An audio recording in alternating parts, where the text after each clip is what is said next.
வணக்கம் மக்களே. நம்ம கார்த்திக் கதையில் ஜூலை 31 என்ன நடக்க போகுது அப்படிங்கிறத பற்றி தாங்க இந்த வீடியோவில் இப்போ நம்ம பார்க்க போகிறோம். வீடியோவுக்கு மறக்காமல் லைக் பண்ணிக்கோங்க. நீங்கள் லைக் பண்ணுறது தான் எங்களுக்கு அடுத்தடுத்து வீடியோ போடுறதுக்கு ரொம்பவே இன்ட்ரெஸ்டிங்காக இருக்கும். ஸோ மறக்காமல் லைக் பண்ணிவிட்டு இந்த வீடியோவை நீங்கள் தொடர்ந்து பாருங்கள்.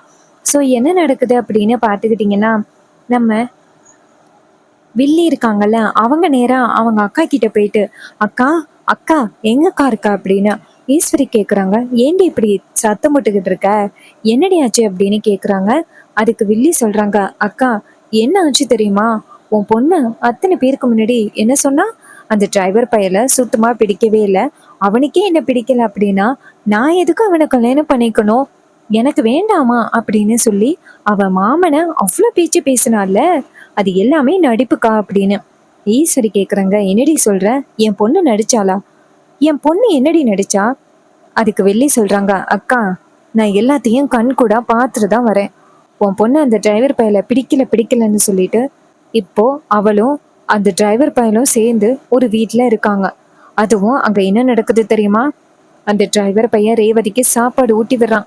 அந்த ரேவதி அந்த டிரைவர் பையலோட மடியில படுத்து கிடக்குறான். இதெல்லாம் பார்க்கும் பொழுது எனக்கு எவ்வளவு டென்ஷனா இருந்துச்சு தெரியுமா. ஆனா ரேவதி இப்படி பண்ணுவா அப்படின்னு நான் கொஞ்சம் கூட எதிர்பார்க்கவே இல்லை. அவ பேசுனதை பார்த்துட்டு நானே நம்பிட்டேன் தெரியுமா. அக்கா நமக்கு தெரியாம அந்த ரேவதி ஏதோ ஒரு விஷயத்த மறைக்கிறாக்கா, அதுவும் அந்த டிரைவர் பைய கூட சேர்ந்துக்கிட்டு. அக்கா ஒருவேளை அவளுக்கு பழைய ஞாபகங்கள் எல்லாமே வந்துருச்சோ. ஈஸ்வரி சொல்றாங்க, என்ன சந்திரா இப்படி சொல்ற, அவளுக்கு மட்டும் பழைய ஞாபகங்கள் வந்துருச்சு அப்படின்னா அந்த டிரைவர் பையலையும் ஞாபகத்துக்கு வந்திருக்குமே. அதுக்கப்புறம் நம்மளால அந்த டிரைவர் பையக்கிட்டேருந்து அவளை பிரிக்கவே முடியாது. நம்ம என்ன சொன்னாலும் அவ ஏடா கூடமால பேசுவா. நீ சொல்றது எல்லாமே உண்மைதானா, அந்த டிரைவர் பைய கூட ரேவதியை பாத்தியா? அதுக்கு சந்திரா சொல்றாங்க, அக்கா நான் எல்லாத்தையும் பார்த்துட்டு தான் வந்திருக்கேன். அவ அந்த டிரைவர் பைய கூட தான் இருக்கா. அதுவும் அந்த டிரைவர் பைய ரேவதிக்காக பெரிய மாளிகையை கட்டி வச்சிருக்கான். அதுல கேஆர் இல்லம்னு எழுதியிருக்கான். கேனா யாரு தெரியுமா, அந்த டிரைவர் பையன். ஆர்னா ரேவதி, அந்த ரேவதிக்காக பார்த்து பார்த்து கட்டியிருக்கான். கல்யாண நாள் அன்னைக்கு கொடுக்கலான்னு நினைச்சானா. அப்பதான் ரேவதிக்கு ஒரு விபத்து ஆகிருச்சுல, அதனால அன்னைக்கு கொடுக்க முடியல. இப்போ அவளோட பிறந்த நாள் வந்ததோட அவளுக்கு இந்த வீட்டை கிஃப்டா கொடுத்துருக்கான். அக்கா அந்த டிரைவர் பையன் பெரிய பிளான்ல இருக்கான். அவன்கிட்ட இருந்து நம்ம தான் ஏமாந்துட்டோம்க்கா அப்படின்னு. இதை கேட்டதும் ஈஸ்வரி சொல்றாங்க, என்னடி இப்படி சொல்ற, அவன்கிட்ட இருந்து நம்ம ஏமாந்துட்டோமா, நான் கண்டிப்பா அவன்கிட்ட ஏமாற மாட்டேன்டி. அதுக்கு வில்லி சொல்றாங்க, இங்க பாருக்கா அவனுக்கு நம்ம சரியான முடிவு கட்டியே ஆகணும். நீ வாக்கா, எப்படி நம்ம பொண்ணை வந்துட்டு அவன் கூட்டி கொண்டு போய் வச்சிருக்கலாம். கோவில்ல பஞ்சாயத்துல வச்சு 2 பேருக்கும் காசு வெட்டி போட்டாச்சு, விவாகரத்தும் முடிஞ்சிருச்சு. இப்ப எதுக்கு அவன் கொண்டு போய் நம்ம பொண்ணை அங்க வச்சிருக்கான், வாக்கா போய் கேட்கலாம் அப்படின்னு சொல்லிட்டு நேரா அவங்க அக்காவையும் கூட்டிக்கிட்டு நேரா கிளம்புறாங்க.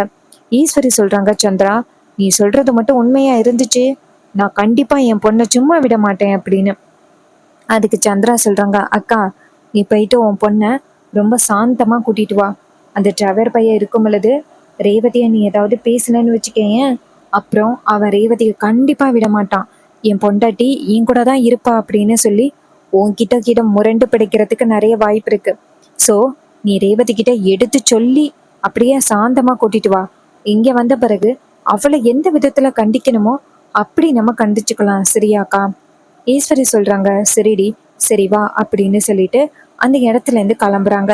நேரா வந்துட்டு அந்த வீட்டுக்கு போறாங்க. அங்க போயிட்டு காலிங் பில் அடிக்க ஹீரோ வந்துட்டு கதவை திறக்கிறாங்க. ரேவதி ஈஸ்வரி ஹீரோவை பார்த்துட்டு, இங்க பாரு என் பொண்ணு இங்கதான் இருக்கா அப்படின்னு கேள்விப்பட்டேன், என் பொண்ணு அங்க அப்படின்ட்டு. ஹீரோ சொல்றாரு, இல்லையே உங்க பொண்ணு இங்க வரவே இல்லையே. ஈஸ்வரி சொல்றாங்க, ஏய் என் பொண்ணு இங்கதான் இருக்கான்னு தெரியும் அப்படின்னு சொல்லிட்டு நேரா வீட்டுக்குள்ள போறாங்க. வீட்டுக்குள்ள போயிட்டு எங்க பார்த்தாலும் தேடுறாங்க. அப்ப ரேவதி வந்துட்டு ரூம்ல உட்காந்துருக்க. ஈஸ்வரி நேரா ரேவதியை பார்த்து, ரேவதி நீ இங்க என்ன பண்ற அப்படின்னு. ரேவதி சொல்றாங்க அவங்க அம்மாவை பார்த்துட்டு, அம்மா நீங்க இங்க என்னம்மா பண்றீங்க, நான் இங்க இருக்கிற இடம் உங்களுக்கு எப்படி தெரியும்? அப்ப ஈஸ்வரி சொல்றாங்க, இங்க பாரு என் தங்கச்சி சந்திரா தான் சொன்னா, நீ எனக்கு இவ்வளவு பெரிய துரோகத்தை பண்ணுவேன்னு நான் எதிர்பார்க்கல ரேவதி. சரி வா, உன்கிட்ட நான் எந்த விஷயத்தையும் கேட்க போறதில்ல, பேச போறதில்ல, நீ வா போவோம் அப்படின்னு. ரேவதி கேக்குறாங்க, எங்கம்மா கூப்பிடுற, நீ என்னை எங்க கூப்பிடுற? அதுக்கு ஈஸ்வரி சொல்றாங்க, நீ வா நான் சொல்றேன் அப்படின்னு.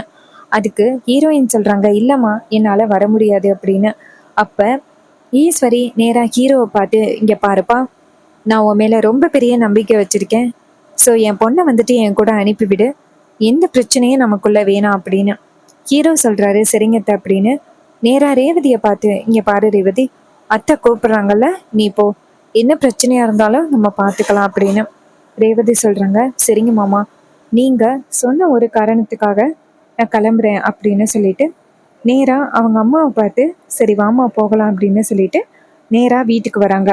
நேரா வீட்டுக்கு வந்ததும் ரேவதி ரூமுக்கு போறதுக்கு முன்னாடி ஈஸ்வரி சொல்றாங்க, ஏய் ஒரு நிமிஷம் நில்லுடி அப்படின்னு. ரேவதி அவங்க அம்மாவை பார்த்து, என்னம்மா இவ்வளோ நேரம் அமைதியா பேசுனீங்க, இங்க வந்ததும் இவ்வளோ கோவத்தோட பேசுறீங்க, என்னாச்சு அப்படின்னு கேக்குறாங்க. ரேவதி கேக்குறாங்க, என்னம்மா இவ்வளோ நேரம் அமைதியா பேசிட்டு இப்போ இவ்வளோ கோவமா பேசுறீங்களே, அப்படி நான் என்ன தப்பு பண்ணேன் அப்படின்னு. அதுக்கு ஈஸ்வரி சொல்றாங்க, என்னடி நீ தப்பு பண்ணல, எவ்வளோ தைரியம் இருந்தா நீ வந்து அந்த டிரைவர் பைய கூட அங்க போயிருப்ப. அன்னைக்கு எல்லாருக்கும் முன்னாடியிலேயே நீ என்ன சொன்ன, அந்த டிரைவர் பைய கூட எனக்கு வாழ்றதுக்கு விருப்பம் இல்லை, அவனை எனக்கு கல்யாணம் பண்ணி வைங்கன்னு சொல்லி கேட்டேன், ஸோ நான் தப்பா சொல்லிட்டேன் அப்படின்னு எவ்வளோ வந்துட்டு பேசுனா. இப்போ என்னடான்னா இந்த டிரைவர் பைய கூட அங்க போயிருக்க. ரேவதி சொல்றாங்க, நான் போய் பார்த்துட்டு வர்றது தப்பா, நான் போகக்கூடாதா, மாமாவை தானே நான் போய் பார்த்துட்டு வரேன், உனக்கு பிடிக்காது அப்படிங்கிற ஒரு காரணத்துக்காக தான் நான் வந்துட்டு பிடிக்கல அப்படின்னு சொன்னேன், உன் இஷ்டத்துக்கு நான்லாம் என்னோட மனசை மாத்திக்க முடியாது அப்படின்னு. ஈஸ்வரி கேட்குறாங்க, அப்போ உனக்கு எல்லாமே தெரியுமா அப்படின்னு. அதுக்கு ரேவதி சொல்றாங்க, ஆமா எனக்கு நிறைய விஷயங்கள் தெரியும் அப்படின்னு. ஈஸ்வரி கேட்குறாங்க, உனக்கு எப்படி தெரியும். ரேவதி சொல்றாங்க, ஏமா எனக்கு யார் இந்த விஷயத்த சொன்னாங்களோ அவங்கள நீ காலி பண்ணலாம் அப்படின்னு நினைக்கிறியா, நான் கண்டிப்பா அதெல்லாம் சொல்ல மாட்டேன், ஆனா எனக்கு ஞாபகம் மறதியானது எல்லாமே எனக்கு தெரியும், இனிமே என்கிட்ட இருந்து நீங்க எந்த விஷயத்தையும் மறைக்க முடியாது. இதை கேட்டதும் ஈஸ்வரி செம ஷாக் ஆகுறாங்க. அப்போ உனக்கு எல்லா விஷயமும் தெரிஞ்சுதான் நீயும் அந்த டிரைவர் பையனும் சேர்ந்து பிளான் பண்ணி இதெல்லாம் பண்ணிக்கிட்டு இருக்கீங்க அதானடி. அப்ப ரேவதி சொல்றாங்க, ஆமாம்மா, இது எல்லாமே நானும் என் புருஷனும் சேர்ந்துதான் பிளான் பண்ணி இது எல்லாத்தையுமே பண்ணிக்கிட்டு இருக்கோம்.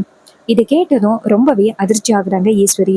ஸோ நீ இது எல்லாம் பிளான் பண்ணிக்கிட்டு இருக்க அப்படின்னா உன் அம்மாவுக்கு நீ சரியான பதில் சொல்லி தான் ஆகணும்.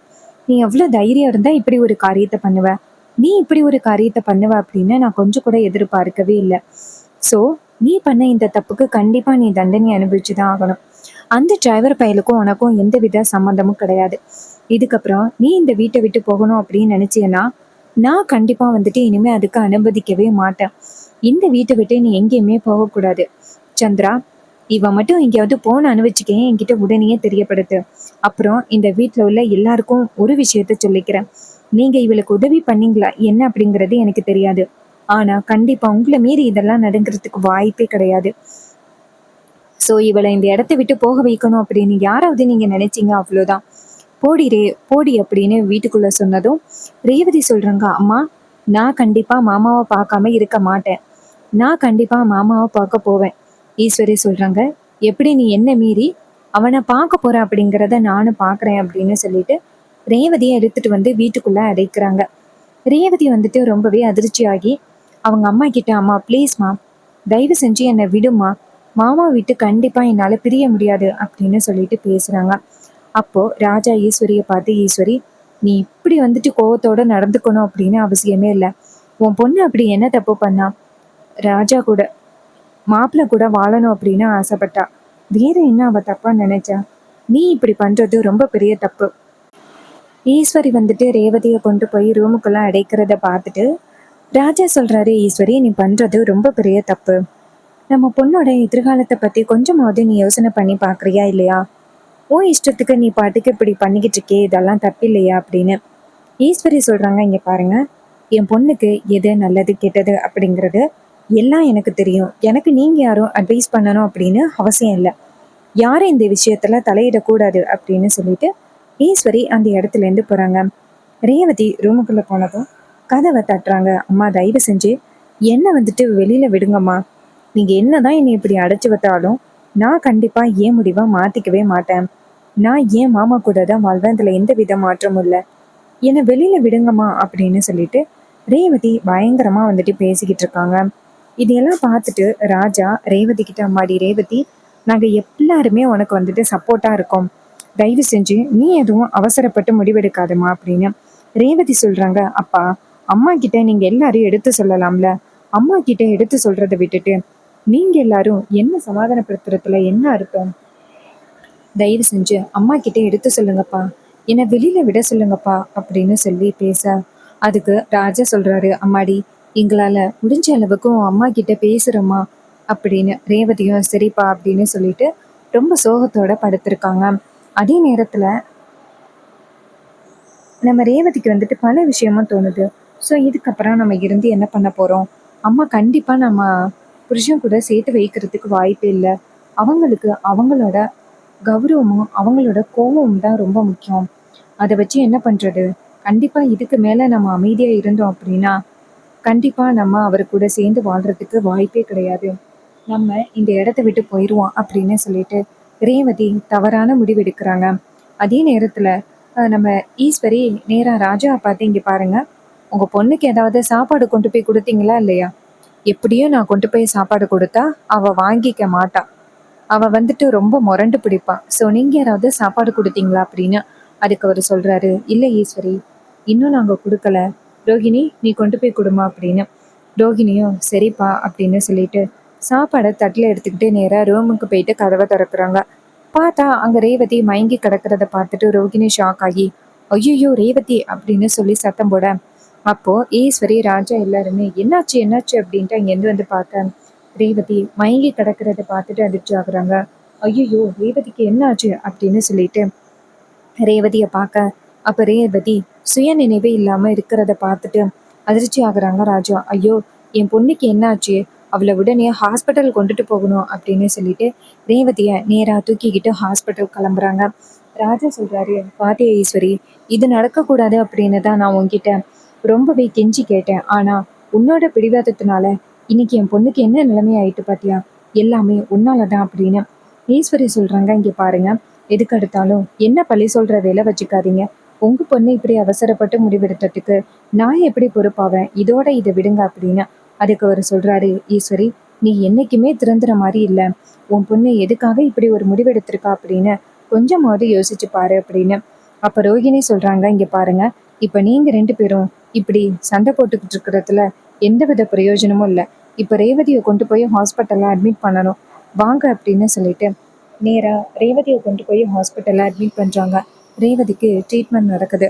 டாக்டர்ஸ் வந்துட்டு நேரா பார்த்துட்டு, இங்க பாருங்க, அவங்க இப்ப ரொம்ப இக்கட்டான சூழ்நிலையில இருக்காங்க. ஸோ அவங்களுக்கு என்ன ஏது அப்படின்னு ட்ரீட்மெண்ட்டை முடிச்ச பிறகுதான் சொல்லலாம். அவங்களுக்கு ட்ரீட்மெண்ட் முடியட்டும் அப்படின்னு சொல்ல, அவங்களும் சரி அப்படின்னு சொல்லிட்டு ட்ரீட்மெண்ட்டை பண்றாங்க. இன்னொரு பக்கம் நம்ம ராஜா சொல்றாரு, ஈஸ்வரி, இப்ப கூட இல்லை, மாப்பிள்ளையை வர சொன்ன அப்படின்னா கண்டிப்பா பிரச்சனை எல்லாமே முடிஞ்ச மாதிரி தான். தயவு செஞ்சு மாப்பிள்ளையை வர சொல்லு. ஈஸ்வரி சொல்றாங்க, கண்டிப்பா அது நடக்கிறதுக்கு வாய்ப்பே இல்லை. உங்க இஷ்டத்துக்கு நான் இப்படியெல்லாம் முடிவெடுக்க முடியாது. என் பொண்ணுக்கு என்ன முடிவெடுக்கணும் அப்படிங்கிறது எனக்கு தெரியும். நீங்க யாரும் இடையில பேசணும் அப்படின்னு அவசியம் இல்லை. அவ இப்ப உடம்பு சரியில்லாம இருக்கா, அவளுக்கு சீக்கிரம் சரியாயிரும். சரியான பிறகு அவளுக்கு என்ன முடிவு எடுக்கணுமோ அதை நான் எடுத்துப்பேன். நீங்க யாரும் வந்துட்டு எனக்கு அட்வைஸ் பண்ணணும் அப்படின்னு அவசியம் இல்லை அப்படின்னு. இதை கேட்டதும் ரொம்பவே அதிர்ச்சி ஆகுறாரு நம்ம ராஜா. இவ கிட்ட எத்தனை தடவை சொன்னாலும் இவளுக்கு இந்த பிடிவாதத்தினால கொஞ்சம் கூட கேட்கவே மாட்டேங்கிறாளே அப்படின்னு சொல்லிட்டு அவரு ரொம்பவே வந்துட்டு ஷாக் ஆகுறாரு. ஸோ இதுக்கப்புறமும் அவகிட்ட எது சொல்லியும் கேட்க மாட்டா அப்படின்னு. அப்புறமா சந்திரா சொல்றாங்க, இங்க பாருங்க, அவளுக்கு சரியானதும் அவளை வீட்டுக்கு கூட்டிட்டு போயிட்டு அவளுக்கு என்ன முடிவெடுக்கணுமோ அதை முடிவெடுக்கலாம். யாரும் தேவையில்லாம வந்துட்டு இதுல தலையிடாதீங்க அப்படின்னு. இது கேட்டதும் ராஜா சந்திராவை பார்த்து, இது எல்லாத்துக்கும் முக்கிய காரணம் நீயா தான் இருப்ப என் பொண்ணுக்கு இப்படி ஆனதுக்கு அப்படின்னு. அதுக்கு சந்திரா சொல்றாங்க, இப்ப எதுக்கு நீங்க எல்லாரும் தேவையில்லாம என் மேல பழி போடுறீங்க அப்படின்னு சொல்லிட்டு சந்திரா பேசுறாங்க. ஸோ இந்த கதை உங்களுக்கு பிடிச்சிருக்கா? இந்த கதை பிடிச்சிருந்துச்சுன்னா இந்த வீடியோவுக்கு மறக்காம லைக் பண்ணிக்கோங்க. நீங்கள் லைக் பண்ணுறது தான் எங்களுக்கு அடுத்தடுத்து வீடியோ போடுறதுக்கு ரொம்பவே இன்ட்ரெஸ்டிங்காக இருக்கும். ஸோ மறக்காம லைக் பண்ணிட்டு இந்த வீடியோவை தொடர்ந்து பாருங்க. தேங்க்யூ ஃபார் வாட்சிங். See you on next video.